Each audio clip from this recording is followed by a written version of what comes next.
Bienvenidos a, este segundo video sobre, donde vamos a comentar, hacer este seminario de texto sobre el Principito. Habíamos leído en el episodio anterior, leímos sobre el prólogo, el primer capítulo, el segundo capítulo y el tercer capítulo, ¿sí?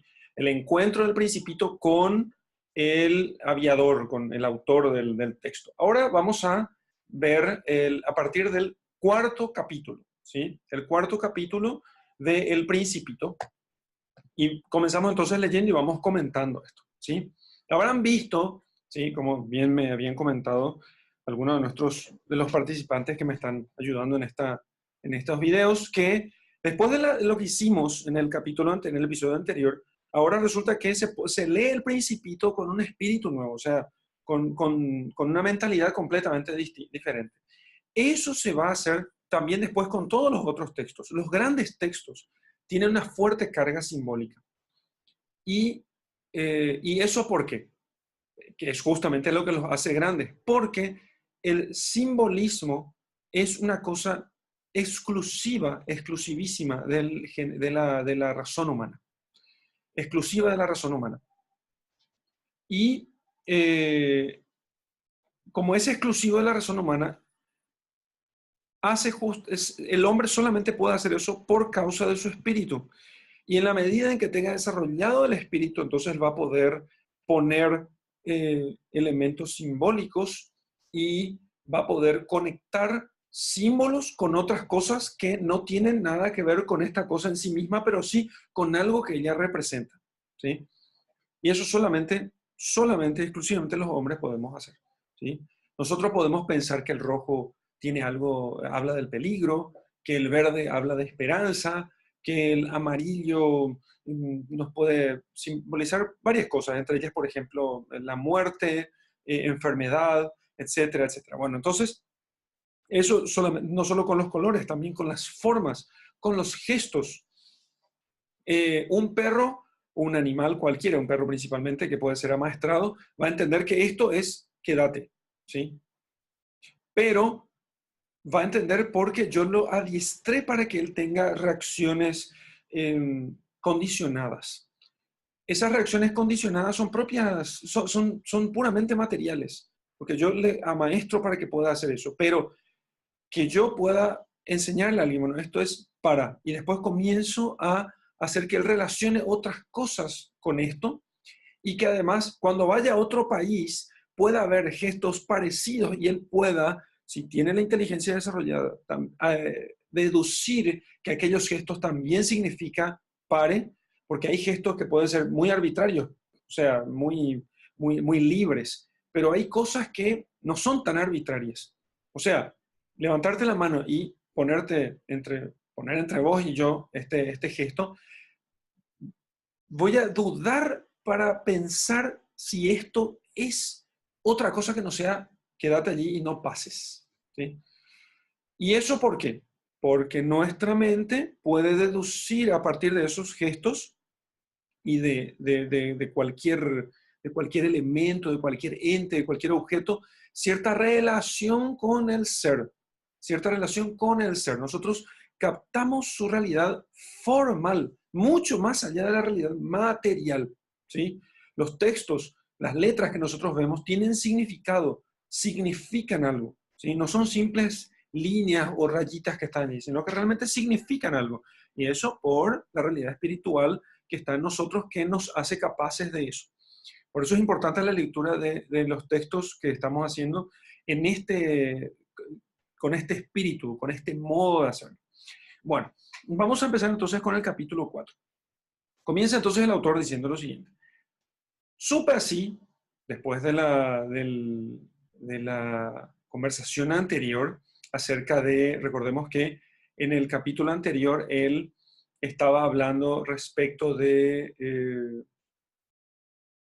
dónde venía, que le dijo el Principito que venía de muy lejos, venía de lejos de un planeta, y que él le dijo, bueno, yo también vengo de arriba, tengo mi avión, mi avión es fantástico, espectacular, maravilloso, y entonces el Principito le dice, bueno, con este aparato creo que no vas a venir de muy lejos y está descompuesto.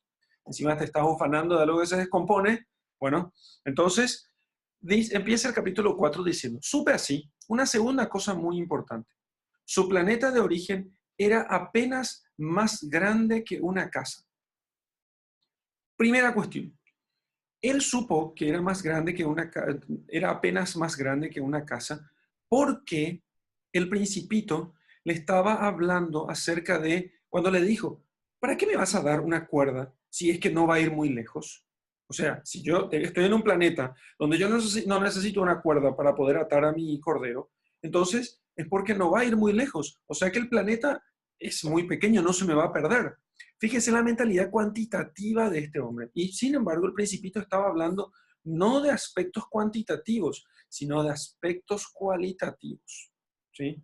De aspectos cualitativos. Esa es justamente la crítica que, o sea, es el efecto que es necesario que nosotros saquemos de nuestro modo de pensar. Que solamente hagamos deducciones cuantitativas. ¿Está bien hacer eso? Bueno, ¿dedujo bien? Por supuesto que dedujo bien el aviador. Pero no era todo lo que el Principito le dijo. Dedujo bien. El planeta era pequeño, pero no era todo eso. No podía sorprenderme mucho.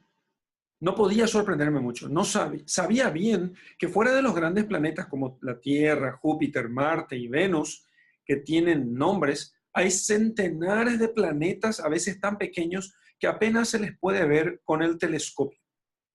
Cuando un astrónomo descubre alguno, le da un número por nombre. Lo llama, por ejemplo, el asteroide 3251. Fíjense, el carácter numérico del conocimiento. Le da un número, no le da un nombre. Tierra, Luna, Júpiter, Sol, ¿sí? Le da un número. ¿Por qué? Por esa mentalidad cuantitativa que nosotros tenemos. Tengo serias razones para creer que el planeta de donde venía el Principito es el asteroide B612. Este asteroide solo ha sido visto una vez con el telescopio en 1909 por un astrónomo turco. El astrónomo hizo entonces una gran demostración de su descubrimiento en un congreso internacional de astronomía, pero nadie le creyó por culpa de su vestido. Las personas grandes son así. Me tengo que reír porque realmente la historia del Principito es siempre maravillosa. Veamos lo que dibuja nuestro autor. Entonces, el Principito sobre el asteroide B612. Ahí ya podemos ver cuán grande era su asteroide. Era pequeñísimo. Aquí está el volcancito del cual vamos a hablar después. Las estrellas, que probablemente este es el Sol, porque su asteroide parece que gira alrededor del Sol, ¿sí? Y unos arbolitos que son baobabs que él tiene que sacar constantemente para que no destruyan su planeta. Vamos a ver eso enseguida. Y aquí está el astrónomo turco al cual nadie le había creído por culpa de su vestido. Las personas grandes son así, ¿sí? O sea, ¿cómo son las personas grandes? ¿Sí? ¿Cómo son las personas grandes? Las personas grandes somos, ¿sí? No nos saquemos la nalga de la jeringa. Yo no soy el niño especializado allí y ustedes, mis oyentes, tampoco son los niños. Todos somos grandes acá, todos somos supervivientes de esta marea de ignorancia en la que nosotros estamos inmersos. ¿Cómo somos las personas grandes? Nos dejamos llevar, dice, por las apariencias, ¿sí? Por las apariencias, por lo que aparece, por lo cuantitativo, ¿sí? O sea, por aquello que yo puedo medir, pesar, ¿sí? Y a partir de ello yo termino sacando una conclusión, una especie de un prejuicio incluso respecto de las personas. Aquel astrónomo turco, imagínense, se asombra, le pone, porque estos son dibujos del mismo autor, lo dibuja asombrado, ¿sí? Asombrado por lo que había visto. ¿Por qué? ¿Por qué se asombró? ¿Quién se asombra por ver un asteroide? A no ser que en el asteroide viva alguien. Nadie le creyó. Nadie le creyó. Ah, esta gente que inventan cosas. Esta gente que imagina. Voy a ser aquí un poco peligroso en mi comentario. Es muy interesante que el autor haya dicho que era un turco. probablemente musulmán, ¿sí? Como nosotros los occidentales, ¿sí? Y principalmente los cientificistas de finales del siglo XVIII y XIX, pensaban que sí, nosotros los occidentales, los cristianos, no somos fanáticos. En cambio, los musulmanes son todos unos fanáticos, ¿no? Y, pero, ¿qué significa fanatismo aquí? Significa simplemente que no soy cientificista. El fanático no es científico, no es científico, no entiende las cosas, o sea, se pone a pensar en esas tonterías de formalidad, de forma, sustancia, esencia. ¿Qué es eso? No existe la forma, existe solamente lo mensurable, lo que yo puedo poner debajo de un microscopio y medir, lo que yo puedo pesar a través de, gracias a... lo que yo puedo pesar gracias a una encuesta, una medición de datos, unas estadísticas o lo que sea, porque tiene que ser mensurable. Es increíble que, y esto es sintomático, en la universidad todas, digo bien, casi todas, mejor dicho, casi todas las investigaciones, los trabajos finales de grado son cuantitativos. No es porque parezca más científico simplemente. Somos incapaces de hacer investigaciones cualitativas. Porque no podemos entender la forma que hay en la materia. No la podemos ver, ¿entendés? Un gato ya no es un gato, es un conjunto de células, ¿entendés? Que están todas juntas allí. ¿Se imagina eso la gente? Eso es lo que se imagina. Y que podemos medir nosotros las cosas y al medir ya las entendemos. No, entendemos una parte de ellas, no entendemos todo. Claro, el tipo se fue en la conferencia y dijo, bueno, señores, he visto un asteroide por un niño y dice, este tipo está loco. Además, mira cómo se viste. No, ni siquiera vamos a escuchar tus pruebas. Simplemente sos un fanático y no como nosotros los occidentales, que somos unos grandes científicos y hemos descubierto muchas cosas y nosotros no nos perdemos en esas tonterías como ustedes. Felizmente para la reputación del asteroide B612, un dictador turco obligó a su pueblo, bajo pena de muerte, a vestirse a la europea. A vestirse a la europea, a parecerse, como así decir, modernos, ¿no? Hay que parecerse modernos. Un día, también así, obligaron a los curas a vestirse con camisa clerical y con traje. ¿Saben por qué? ¿Dónde empezó eso? En los Estados Unidos. Porque les acusaban a los curas de que, ustedes se visten con esa ropa medio larga y no hacen nada, no trabajan. Entonces los curas comenzaron a vestirse como si fueran gentlemen, ¿no? O businessmen, como hombres de negocio. Entonces tienen traje, o son hombres de negocio, trabajo, ¿no? Como una especie de oficinista que trabaja y es un tipo que labura, ¿no? Por lo menos estudia, por lo menos lee algún libro, por lo menos da algunos buenos consejos. No es que está de balde ahí rezando todo el día, que esas cosas no sirven para nada. Y entonces los curas dejaron la sotana para que de ese modo parezcan, digamos así, modernos, ¿no? Parezcan gente que trabaja. Voy a decir una cosa, yo suelo usar camisa clerical, a veces, por cuestiones prácticas, por cuestiones prácticas. No digo que no sea una cosa muy útil y muy, muy útil de vez en cuando, pero les cuento por qué comenzó a usarse el traje clerical justamente porque parecíamos unos medievales los sacerdotes con esta sotana. Vamos a dejar esas cosas aquí. Además, hay que mostrarle a la gente que tenemos piernas, ¿no? Tenemos piernas como todos. Entonces el dictador turco obligó a su pueblo bajo pena de muerte a vestirse a la europea. El astrónomo repitió su demostración en 1920 con un traje muy elegante. Y esta vez todo el mundo compartió su opinión. Somos unos tarados, ¿eh? Realmente. Si os he referido estos detalles acerca del asteroide B612 y si os he confiado su número es por las personas grandes. Las personas grandes aman las cifras. Cuando les habláis de un nuevo amigo, no os interrogan jamás sobre lo esencial, sobre quién es, sobre lo esencial, sobre lo formal en contra de lo material, sino que Jamás os dice cómo es el timbre de su voz, cómo habla, cómo se comporta, cuáles son los juegos que prefiere, colecciona mariposas. En cambio os preguntan, ¿qué edad tiene? ¿Cuántos hermanos tiene? ¿Cuánto pesa? ¿Cuánto gana su padre? Solo entonces creen conocerle. Si decís a las personas grandes, esto me encanta, esto es lo mejor, ¿eh? Lo mejor que hay en el Principito. Si decís a las personas grandes, he visto una hermosa casa de ladrillos rojos con geranios en las ventanas y palomas en el techo. Hay que memorizarla, ¿eh?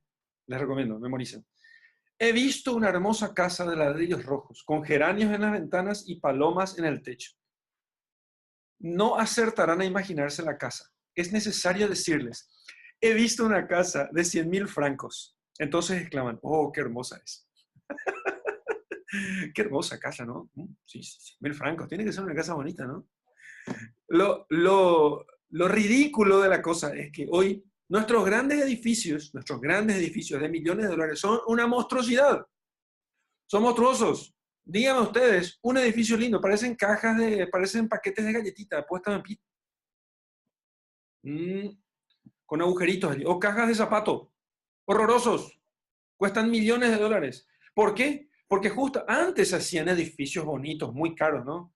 En la época en que empiezan a construirse edificios, claro, las casas eran bonitas, bueno, entonces vamos a hacer edificios bonitos como las casas. Pero cuando empieza a cambiarse justamente la mentalidad y se va imponiendo la mentalidad numérica, cuantitativa, entonces, claro, ahora vamos a hacer edificios horrorosos y que cuesten millones de dólares y la gente va a decir, ¡ah, qué hermoso! Mira cuánto vidrio hay. 2 kilómetros de vidrio. ¿Qué hay de lindo poner un vidrio sobre el otro? No hay arte en eso. ¿Qué arte hay? ¿Qué belleza hay en eso? Nada. Azul allá hasta arriba, ¿no? No se ve la punta. Torres de Babel, como las torres de Babel. Hagamos una torre hasta el cielo. Si les decís, la prueba de que el Principito existió es que era encantador, que reía y que quería un cordero. Querer un cordero es prueba de que se existe. O sea, fíjense, este aforismo. Querer un cordero es prueba de que se existe. Se encogerán de hombros y os tratarán como se trata a un niño. Nene, estás loco. Pero si les decís, el planeta en donde venía es el asteroide B612, entonces quedarán convencidos y os dejarán tranquilos sin preguntaros más. Son así, y no hay que reprocharles. Los niños deben ser muy indulgentes con las personas grandes. Los niños tienen que ser, por favor, ténganles paciencia a la gente grande. Entonces, pone aquí, vamos a ver de nuevo las imágenes aquí están las dos imágenes que pone del astrónomo turco, una con su ropa de turco y otra con su ropa elegante de occidental, ¿sí? Con las mismas, los mismos datos, con los mismos datos. Bien, cuando dice el querer un cordero es prueba de que se existe. A ver, ¿qué significa que querer un cordero es prueba de que se existe? Yo supongo, como todas las cosas que estoy diciendo aquí, que son suposiciones simplemente, que cuando uno quiere un cordero, uno sabe que un cordero necesita de cuidados. No solamente para un niño consiste, es algo que yo lo quiero porque es lindo, manso, porque se parece conmigo, ¿sí? Que soy niño, o sea, no conmigo, sino con el niño que pide, sino además porque me va a exigir cuidarlo, ¿sí? Me va a exigir cuidarlo. Lo que no exista no va a querer un cordero, pero no solamente lo que no exista lo que no va a querer un cordero, tampoco va a querer un cordero el que no exista según estos modos que está poniendo aquí el autor. ¿Y cuál es ese modo? Aquel que existe en una realidad desconectada de la realidad, digamos así. En una realidad desconectada de la realidad. Un moderno como nosotros, ¿para qué querría un cordero si puede comprarse un abrigo de lanas en una tienda? ¿Por qué querría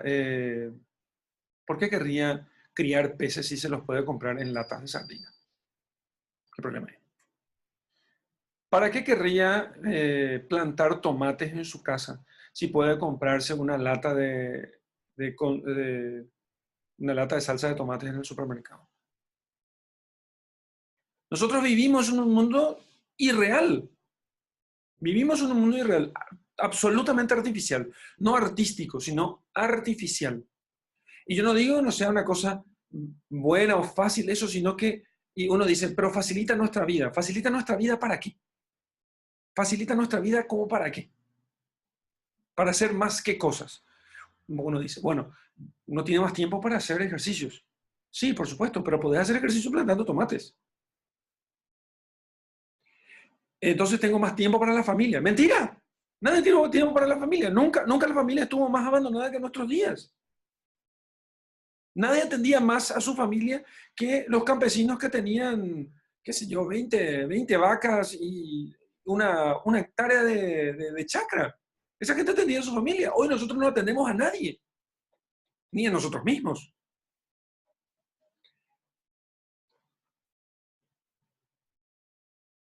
Pero claro está, continúa el autor, nosotros que comprendemos la vida, nos burlamos de los números. Pero claro está, nosotros que comprendemos la vida, nos burlamos de los números. Hubiera deseado comenzar esta historia a la manera de los cuentos de hadas. Hubiera deseado decir, había una vez un principito que habita un planeta apenas más grande que él y que tenía necesidad de un amigo. Bien, entonces decíamos, hubiera deseado decir, dice el autor, volvamos a leer este párrafo. Pero claro está, nosotros que comprendemos la vida nos burlamos de los números. Ella está hablando de sí mismo porque ella comenzó a entender la vida. Nos burlamos de los números. Hubiera deseado comenzar esta historia a la manera de los cuentos de hadas. Hubiera deseado decir, había una vez un principito que habitaba un planeta apenas más grande que él y que tenía necesidad de un amigo. Para quienes comprenden la vida habría parecido mucho más cierto. Para quienes comprenden la vida había parecido mucho más cierto. ¿Sí? Es el modo como se cuentan las historias, porque los cuentos de hadas son así, son historias, historias vividas de diversos modos, formalmente vividas por todos nosotros. La historia de un príncipe que tiene que librar a su amada de un dragón, es una historia vivida por todos nosotros. O sea, es pelear contra nuestros miedos para poder alcanzar aquello que nosotros amamos, aquello que es bueno. Jesucristo lo hizo. ¿Peleó contra quién? Contra el dragón, la serpiente antigua, ¿no? Para librar a quién? A su amada, que es la iglesia.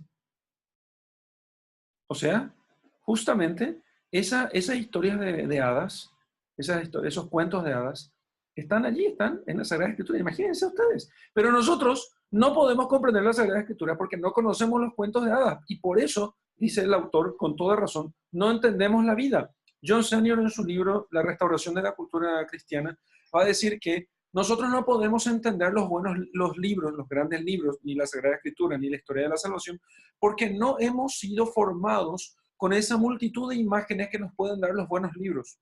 Porque esos buenos libros nos permiten justamente que al leer muchas de esas historias, al conocer esas historias, nuestra imaginación se pueble de imágenes que nos permitan comprender aquella verdad que subyace a la verdad total, ¿no? O sea, la verdad que subyace a la realidad.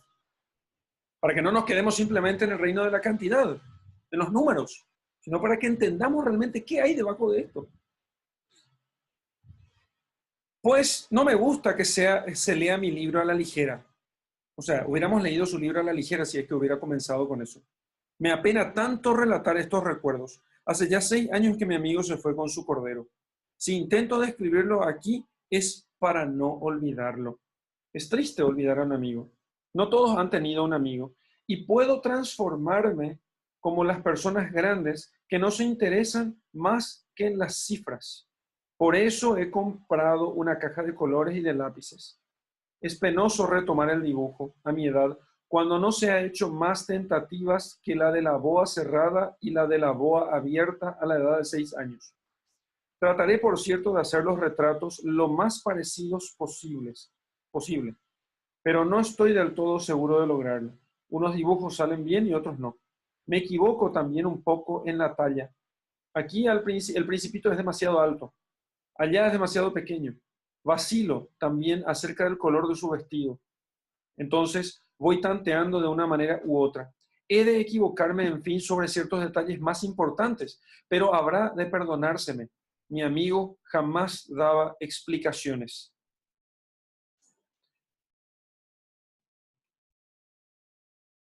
Quizá me creía semejante a él, pero yo, desgraciadamente, no sé ver corderos a través de las cajas.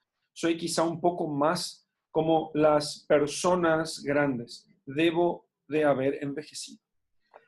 Entonces, al darnos cuenta nosotros de lo que sucede aquí en el Principito, es bueno que nosotros tomemos la actitud del autor, ¿sí? La actitud del aviador que está hablando aquí. O sea, nosotros somos como el aviador. Hemos volado, ¿sí? Pensando que nosotros teníamos el dominio de todo, porque los que vuelan en avión dicen, wow, yo tengo el dominio de todo. La gente le felicita a uno cuando hace su primer vuelo en avión. Dicen, wow, vas a viajar en avión.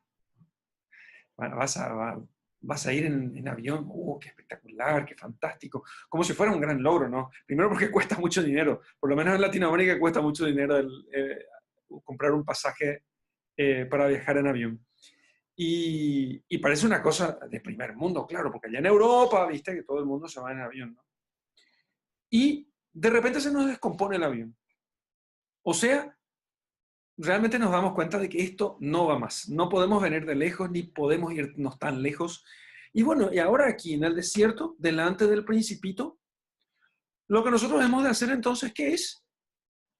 Ponernos a comprarnos una caja de lápices de colores, ¿no? Y unos papeles y empezar a dibujar, ¿no?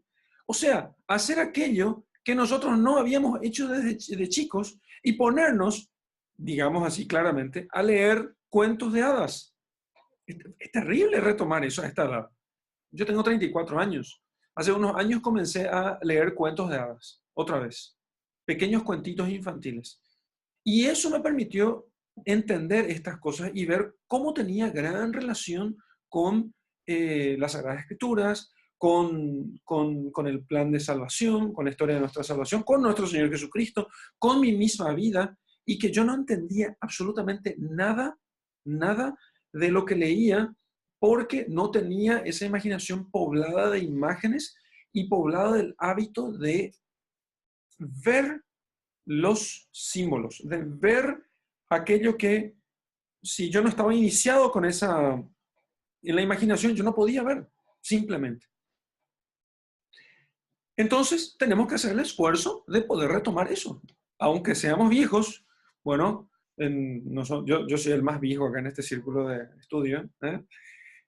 Y bueno, si no tengo música, empezar a ejercitar un instrumento o ejecutar un instrumento, aunque me cueste, ya no tengo los dedos tan blandos como cuando era un chico, un niño, cantar, recitar poesías, leer cuentos infantiles. No los leí, ahora bueno, estoy vivo todavía, puedo comenzar a leer para poder entender estas cosas, ¿sí? Pero hay más, hay otro aspecto de esto que está diciendo eh, nuestro aviador, nuestro aviador eh, aterrizado, bajado, bajado a golpes, a golpes de la falla de su soberbia. Y es que para no olvidar, él comienza a hacer todas estas cosas, comienza a contar la historia.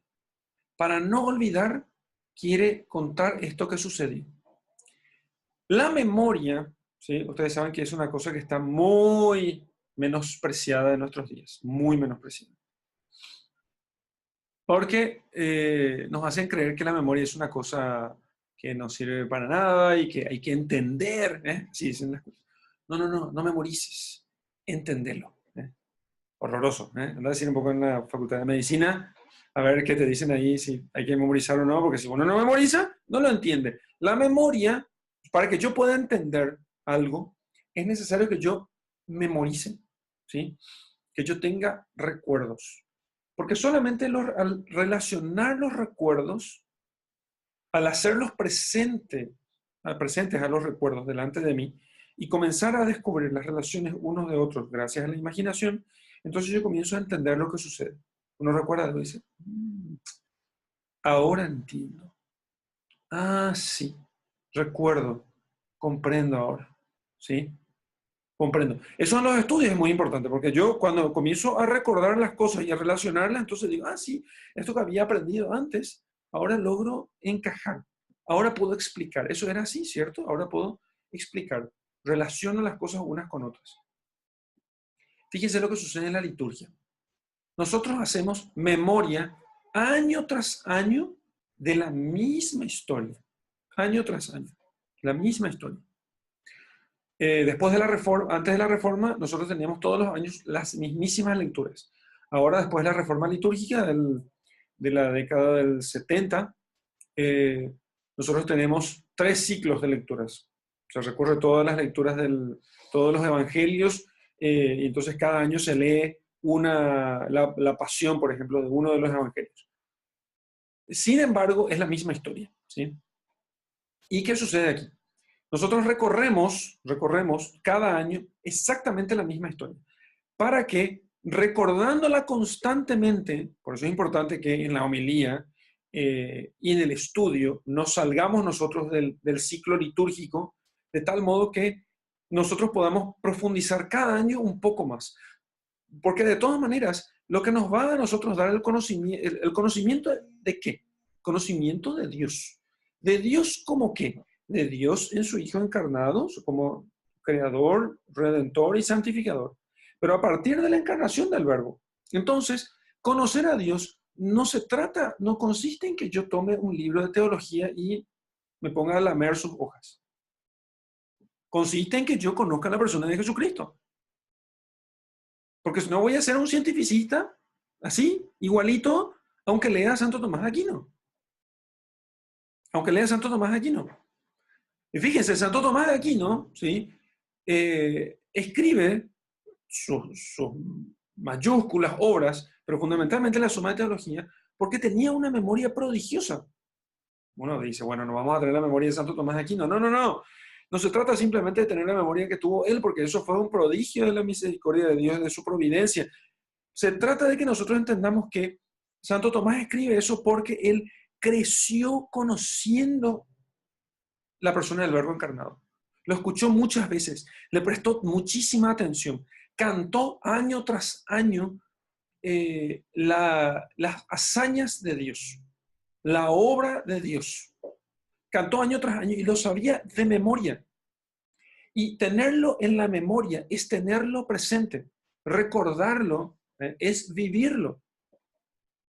Y eso sirve no simplemente para la tabla de multiplicar, no sirve simplemente para recordar a nuestros parientes que ya fallecieron, sirve principalmente para que nosotros hagamos presente por la memoria a Dios. No es el único modo de hacerlo presente, pero los hechos de Dios. Porque al hacerlos presente, nosotros empezamos a modificar nuestra vida conforme a aquellos que tenemos presente. Entonces, cuando nuestro aviador tumbado empieza a hacer memoria 6 años después, está tratando de no olvidar al principito, no olvidar a su visitante y procurar justamente abstraer de él por la meditación constante de aquel encuentro con el niño, ¿sí? Para que él pueda hacerse como él. Él no quiere ya ser como los grandes. Debo haber envejecido. Pero debo haber envejecido, ¿por qué lo dice? Porque es como que está olvidándose de aquel niño. El olvido es el envejecimiento. El olvido es el envejecimiento. El envejecer consiste justamente aquí en olvidar al niño, olvidar la infancia, olvidar el asombro, olvidar esa captación de las cosas, de lo simbólico Eso es envejecer, según nuestro autor, ¿sí? Repito, esto no es una exaltación así del infantilismo, sino de una cualidad de los niños, que nosotros vamos perdiendo en la medida en que vamos creciendo, ¿sí? Capítulo 5. Vamos ahora a entrar en la descripción de los planetas, del planeta del Principito, y después, después los otros capítulos, ¿sí? Capítulo 5. Cada día sabía algo nuevo sobre el planeta, sobre la partida, sobre el viaje. Planeta, partida, salido de su planetita y sobre el viaje hacia la Tierra. Venía lentamente al azar de las reflexiones. Al tercer día me enteré del drama de los baobabs. Fue otra vez gracias al Cordero, pues el Principito me interrogó bruscamente, como asaltado por una duda profunda. El tipo continuaba tratando de arreglar su avión para salirse de allí porque estaba en el medio del desierto. El niño pues, estaba muy entretenido con su cajita eh, con su ovejita, con su cordero. Y entonces le interrumpe bruscamente y le dice, ¿es verdad, no es cierto, que a los corderos les gusta comer arbustos? Sí, es verdad, le responde. Ah, qué contento estoy, le dice. Bueno, no comprendí por qué era tan importante que los corderos comiesen arbustos. Pero el Principito agregó, de manera que comen también baobabs. Hice notar al Principito que los baobabs no son arbustos, sino árboles grandes como iglesias, y que aun si llevara con él toda una tropa de elefantes, la tropa no acabaría con un solo baobab, son árboles gigantescos. La idea de la tropa de elefantes hizo reír al Principito. Habría que ponerlos unos sobre otros. Dice. Los baobabs, antes de crecer, bueno, ¿y por qué dice eso? Y porque su planeta era muy, muy pequeño. Entonces, veamos aquí de nuevo el dibujo, ¿sí? de nuestro autor. Así lo imagina, habría que ponerlos unos sobre otros, porque claro, el planeta era pequeñísimo. ¿Sí? Los baobabs, antes de crecer, comienza por ser pequeños, les dice el Principito. Es cierto, pero ¿por qué quieres que tus corderos coman baobabs pequeños? Me contestó, bueno, vamos, le dice, como si ahí estuviera la prueba. Y necesité un gran esfuerzo de inteligencia para comprender por mí mismo el problema. En efecto, en el planeta del Principito, como en todos los planetas, había hierbas buenas y hierbas malas. Como resultado de buenas semillas y de buenas hierbas y de malas semillas de malas hierbas. Obvio, normal, ¿eh? ¿A qué les recuerda esto? ¿Sí? La buena semilla mezclada con la mala semilla, ¿sí? ¿Recuerda aquella parábola de nuestro Señor Jesucristo? Bueno, pero las semillas son invisibles. Duermen en el secreto de la tierra hasta que a una de ellas se le ocurre despertarse. Entonces se estira y tímidamente al comienzo crece hacia el sol una encantadora brisnilla inofensiva. Si se trata de una planta mala, debe arrancarse la planta inmediatamente en cuanto se ha podido reconocerlo. Había pues semillas terribles en el planeta del Principito. Eran las semillas de los baobabs. El suelo del planeta estaba infestado. El suelo del planeta estaba infestado.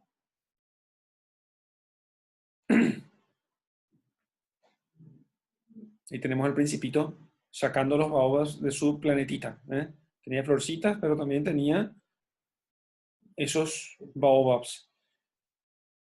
Y si un baobab no se arrancaba a tiempo, ya no es posible desembarazarse de él. Invade todo el planeta, lo perfora con sus raíces. Y si el planeta es demasiado pequeño y si los baobabs son demasiado numerosos, le hacen estallar. Es cuestión de disciplina, me decía más tarde el Principito. Cuando uno termine de arreglarse por la mañana, debe hacer cuidadosamente la limpieza del planeta. Hay que dedicarse regularmente a arrancar los baobabs en cuanto se los distingue entre los rosales, a los que se parecen mucho cuando son muy jóvenes. Es un trabajo muy aburrido, pero muy fácil. Es un trabajo muy aburrido, pero muy fácil. Trabajo aburrido, pero fácil. ¿Qué puede ser un trabajo aburrido, pero fácil?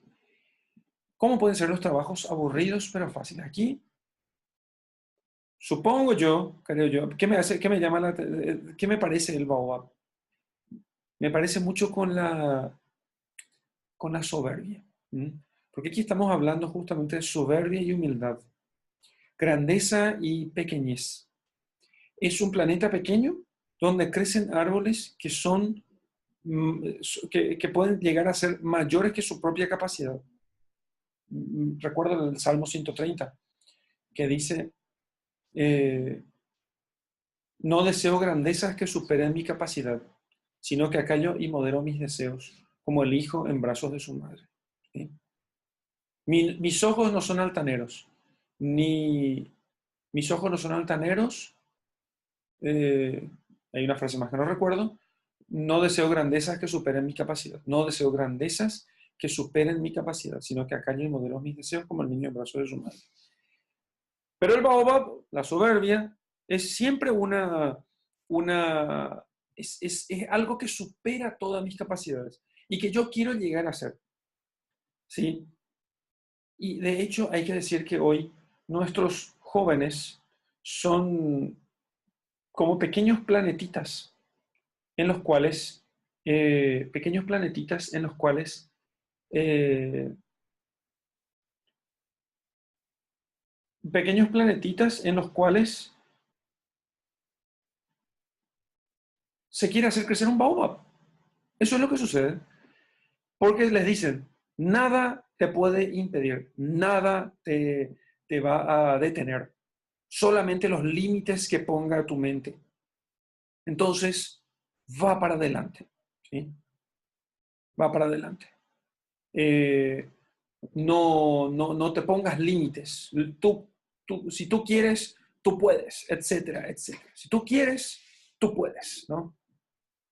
Bueno, así entonces, de ese modo, lo que se hace es correr el peligro de hacer crecer baobabs en planetas pequeños. Hay planetas pequeños y planetas grandes. Esto que está diciendo aquí es que hay planetas, hay asteroides que eran mayores y hay asteroides menores. Hay planetas mayores y hay planetas menores.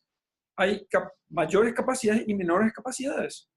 Aquí se trata de hacer que este planeta, ¿sí?, solamente le crezcan flores, no que sea grande o pequeño, sino que solamente le crezcan flores.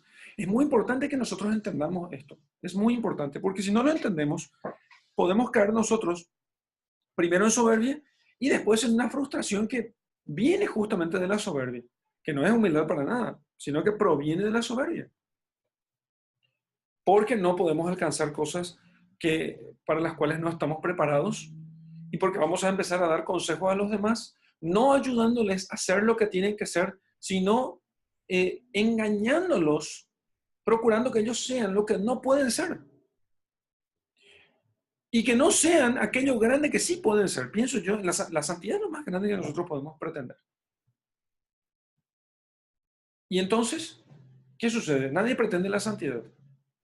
No, eso no. Pero sí pretenden ser aquellas cosas según los modelos que les presenta el mundo, ¿sí? Gran empresario. Veía yo un muchacho joven, ¿sí?, que su propaganda es esta. Yo me hice jovencito en empresario. Ahora ya tengo una Mercedes y puedo mandar traer un reloj del exterior, ¿sí?, según mis gustos. Sé tú también como yo. Deja que yo te voy a mostrar el camino del éxito. Baobab. Un baobab creciendo, que puede hacer estallar aquel planetita. Puede que en él funcione y puede que en otro no funcione. O fíjense ustedes lo que sucede en esto. A ver, hoy hablábamos sobre el tema, no quiero tener más hijos porque si yo tengo más de 2 hijos no voy a poder pagarles a todos la universidad. ¿Quién te dijo que todos tienen que ir a la universidad? O sea, para realizarse, ¿todos tienen que irse a la universidad? No, no todos tienen que irse a la universidad. No se trata de eso. No, y la realización profesional. La realización profesional, ¿qué cuernos es eso? ¿Qué es la realización profesional? Estamos engañándole a todo el mundo. Estamos que en este país ya no caben abogados. ¿Qué realización profesional? Cuando ni siquiera pueden tener un trabajo con el cual sustentarse. No llegan a la santidad por sopencos. Después resulta que se hacen todo el mundo abogados para poder hacerse, en Paraguay estoy diciendo, para poder tener una carrera digna y tener ser profesionales, y después no tiene con qué comer. ¿Cuál es la primera necesidad? Comer, por supuesto, y comer dignamente. En este país, yo les aseguro que si un tipo se hace buen plomero, va a ser el tipo más rico del Paraguay. No hay plomeros. No hay pintores. Un pintor que te haga las cosas seriamente no existe. Si yo dejara el sacerdocio, líbreme Dios, me voy a ser pintor, querido. Voy a tener un autito que diga así, arreglo todo. Porque no existe. No tenés un electricista, no tenés un plomero. Y porque se trata de que nosotros podamos comer nosotros, mantener nuestra familia y hacer cosas que hagan felices a los demás. No realizarme profesionalmente, que es en realidad una especie de baobab, que se nos está infestado esta tierra de baobabs y está a punto de hacerla estallar, que es simplemente la soberbia por la cual nosotros queremos ser más de lo que podemos ser. Algunos pueden ser abogados, por supuesto, y otros pueden ser universitarios, por supuesto, pero también necesitamos las otras cosas. Eso para contar simplemente una sola aplicación de este tema. Esta cuestión de las profesiones es terrible y se da hoy en nuestros días, ahora ya, ¿entendés? Criminalística, también otra cosa. Pero claro, nuestros políticos fabulosos, fantásticos y no siempre tan valorados, para poder hacer que los abogados, la inmensa cantidad de abogados frustrados que hay por ahí tengan trabajo, obligarán después a que cada escuela tenga su propio abogado contratado y después va a obligar a que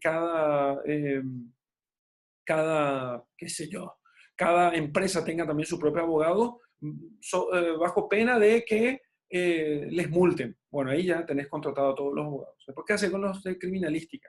Y bueno, vas a hacer que cada comisaría tenga su especialista en criminalística. Y así se resuelven los problemas. Pero, ¿quién te hace la comida? ¿Quién te resuelve el tema? La comida, ¿quién te hace? ¿Quién te fabrica? Las grandes empresas, para que los ricos, en vez de que solo hagan pequeñas familias, ¿sí? Tenés grandes empresas que te fabrican la comida. De ellas dependemos todos. Grandes empresas que muchas de ellas solamente no son más que 2 o 3. Pepsi, Unilever y otros más son todas la misma empresa. La misma empresa. Y allí están unos cuantos abogados cargando cajas. ¿Por qué? Porque comenzamos a tener justamente estos baobabs creciendo en nuestra tierra. Bueno, es cuestión de disciplina. O sea, es cuestión de sacar esas cosas que, aunque parezcan insignificantes, hay que sacarlas con constancia.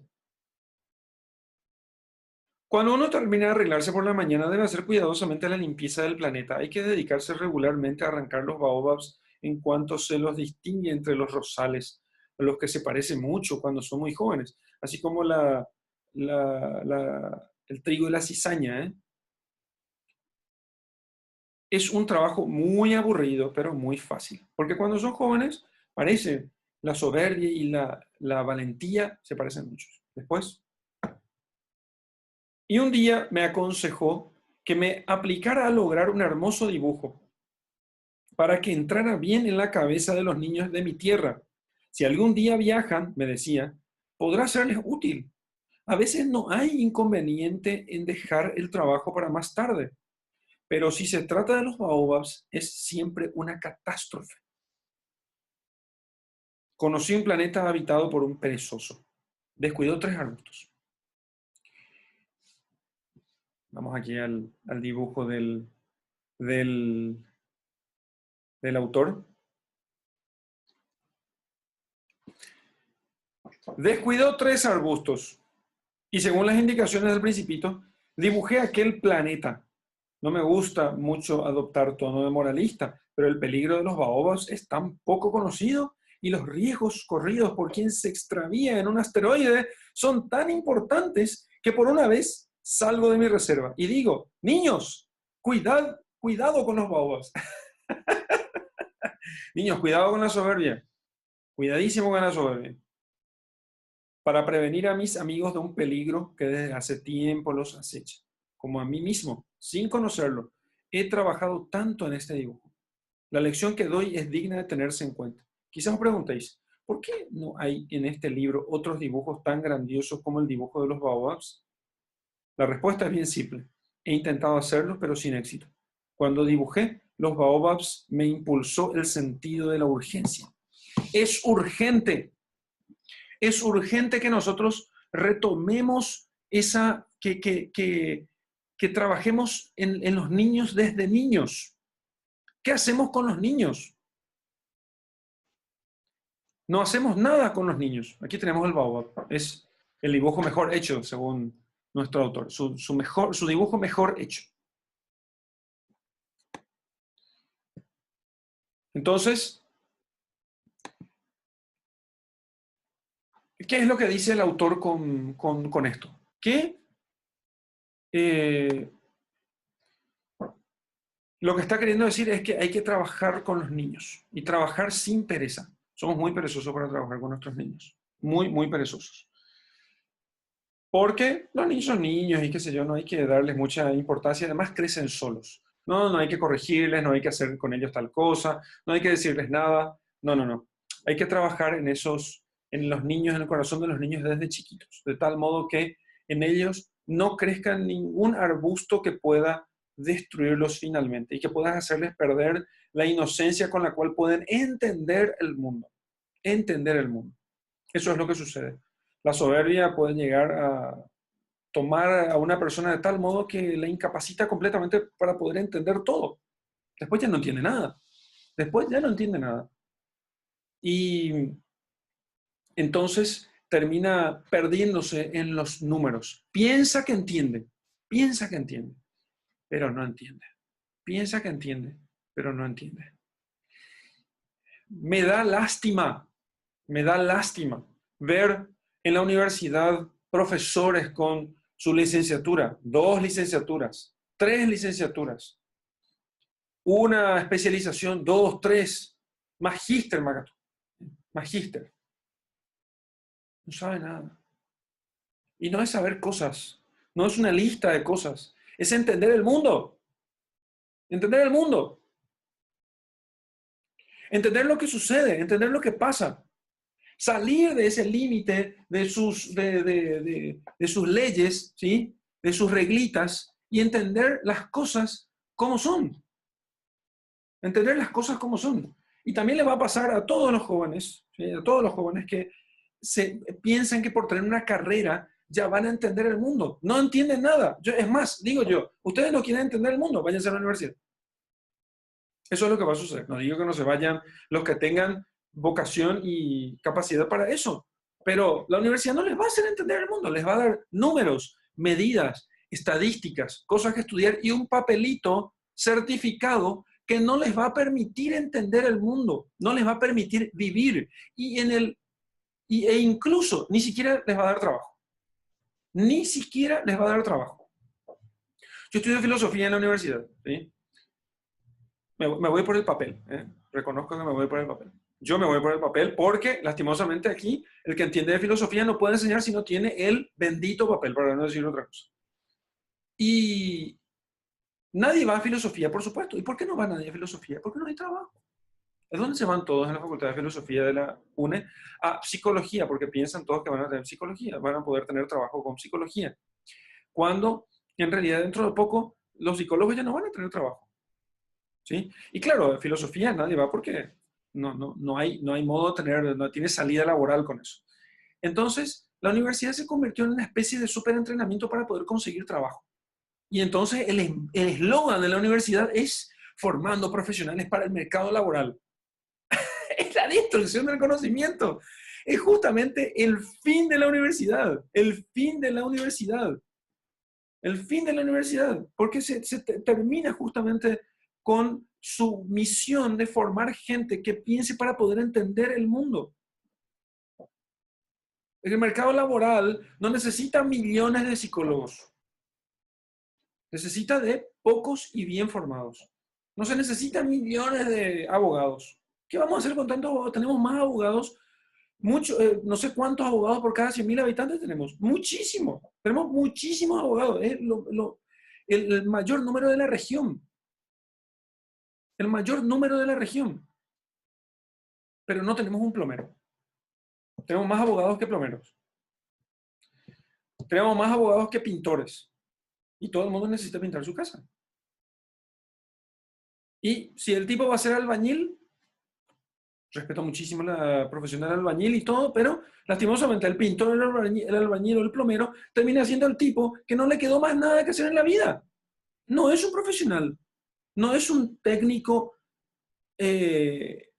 formado en su trabajo, que aprendió de otros maestros mayores. No, no, no. Es simplemente una persona fracasada. Y yo no quiero ser como ese fracasado. Yo quiero ser un universitario. ¿Por qué? Porque yo quiero tener estatus. Y cuando termina, se acaba su estatus. Eso es lo que sucede. Cualquiera que se va a la universidad se va a dar cuenta que exactamente eso es lo que sucede. Muy bien. Entonces terminamos con esta clase y nos vemos en el próximo capítulo de nuestro seminario sobre el Principito. Muchas gracias a todos.